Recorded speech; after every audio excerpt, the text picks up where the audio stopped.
Isang maulang umaga po sa inyong lahat and welcome to the Manila Cathedral.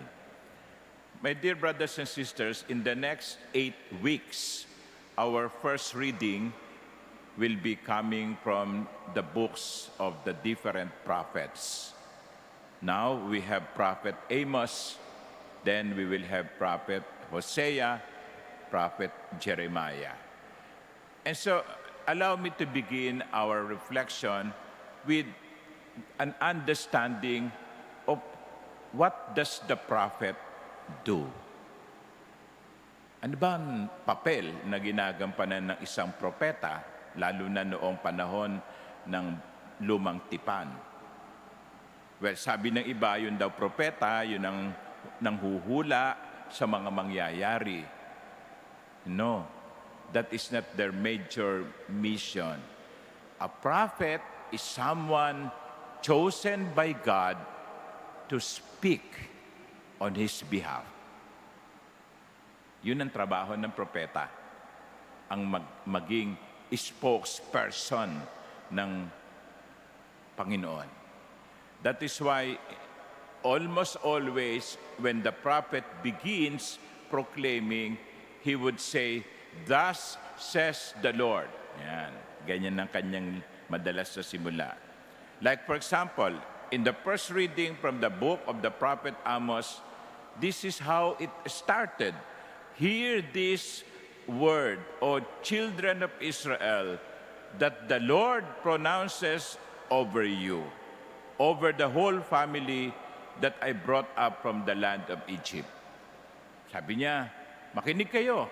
Ito ang ipinasasabi ng Panginoon.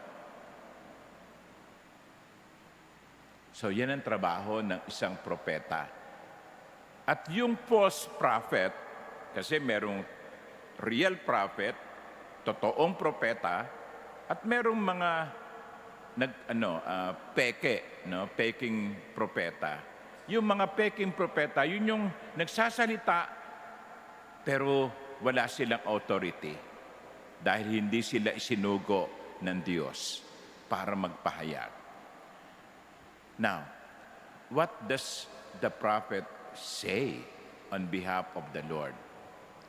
Many things, but basically, the prophet invites the people, listen to the Lord.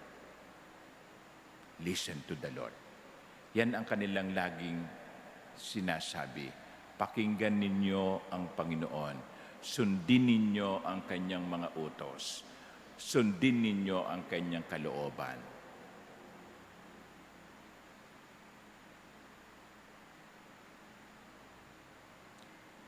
Maybe today, there are no more prophets like Jeremiah, Amos, Hosea, Isaiah. No more. But God continues to speak to us. Patuloy ang Diyos na nagsasalita sa atin. Maaaring sa oras na ito, nagsasalita ang Panginoon sa pamamagitan ko. Maaaring ang Panginoon ay nagsasalita sa pamamagitan ng nangyayari sa paligid natin. Maaaring ang Diyos ay nagsasalita sa pamamagitan ng inyong kapamilya. A parent talking to his child or her child may be God talking to her child. A teacher, for example, in the classroom, saying something beautiful, maybe God is the one speaking through him or through her. Events that happen in our lives, yung mga pangyayari na nangyayari sa ating buhay, minsan masaya, minsan malungkot, minsan nakakatakot. Katulad nitong ebanghelyo natin, natatakot yung mga alagad kasi pinaghahampasan ang kanilang sinasakyang barko o bangka. They were afraid. God speaks to us. But the question is, are we listening? Are we listening? Alam nyo, tayo, naiinis tayo kapag nagsasalita tayo at hindi nakikinig. Yung nanay, no? Pinapagalitan yung kanyang anak, pero hindi siya pinapansin. Nagagalit ka bilang nanay kasi, hoy, makinig ka sa akin, pinagsasabihan kita. Yon. We don't like, no, not being listened to. Pero ang tanong are we listening to God? In the events that happen in our lives, through the events that happen in our lives, God speaks. Are we listening?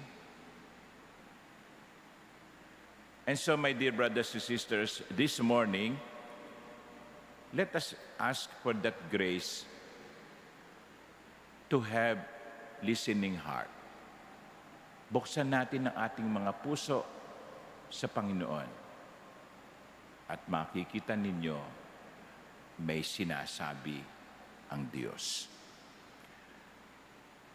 Amen.